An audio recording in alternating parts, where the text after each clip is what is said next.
இன்றைக்கி hotel style kesari தான் நம்ம இப்போ பார்க்க போகிறோம். அதுக்கு தேவையான பொருட்கள் 1 கப் ரவை, அதே கப் அளவுக்கு நம்மளுக்கு வந்து சர்க்கரை, திராட்சை, கேஷ்யூ, அதுக்கப்புறமா நெய், ஏலக்காய். ஸோ நம்ம இப்போ ஸ்டார்ட் பண்ணிடலாம். பேன் வந்து சூடாயிடுச்சு. சூடானதும் நம்ம வந்துட்டு நெய் ஆட் பண்ணிக்கலாம்.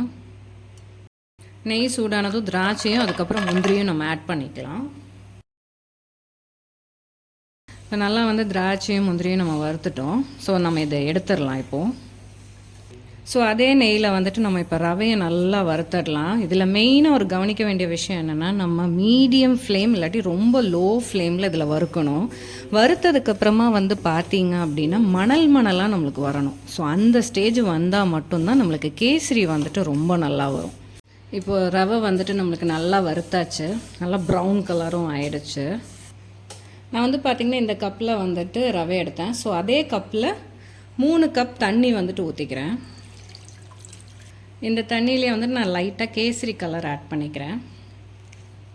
நீங்கள் எல்லோ, ரெட்டு எல்லாம் ப்ளைனாக கூட ஒயிட் கலர் கூட நம்ம பண்ணிக்கலாம் கேசரி. இப்போ இது நல்லா பாயில் ஆகிடட்டும். தண்ணி கொதிச்சிருச்சு. நல்லா பாயில் ஆனதும் நம்ம இப்போ ரவையை ஆட் பண்ணுறோம்.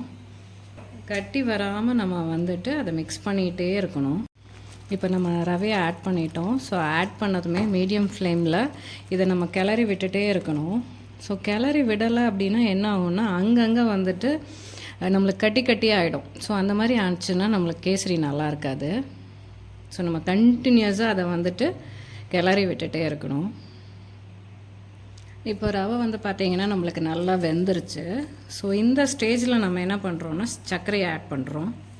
1 கப் ரவைக்கு 1 கப் சர்க்கரை. இது நல்லா கிளறி விட்டுட்டே இருங்க. நம்மளுக்கு கேசரி பதத்துக்கு இப்போ நல்லா வந்துடுச்சு. ஸோ இந்த ஸ்டேஜில் லைட்டாக ஒரு ஸ்பூன் நெய் மட்டும் ஆட் பண்ணுறோம்.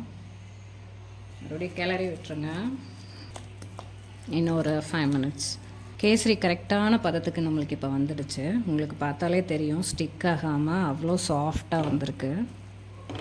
ஸோ இந்த ஸ்டேஜில் வந்து நம்ம வறுத்து வச்சுருந்த ட்ரை ஃப்ரூட்ஸ் எல்லாம் ஆட் பண்ணிடுறோம். ஏலக்காயும் ஆட் பண்ணிடலாம். அதுக்கப்புறமா நல்லா மிக்ஸ் பண்ணி விட்டுறலாம். கேசரி இப்போ நம்மளுக்கு ரெடி ஆகிடுச்சு. கரெக்டான பதத்துக்கு வந்துருச்சு. உங்களுக்கு பார்த்திங்கன்னா தெரியும், ஒட்டவே இல்லை, அவ்வளோ சாஃப்டாக இருக்குது. கேசரி வந்து நம்மளுக்கு பர்ஃபெக்டாக ரெடி ஆகிடுச்சு. இங்கே பாருங்கள்.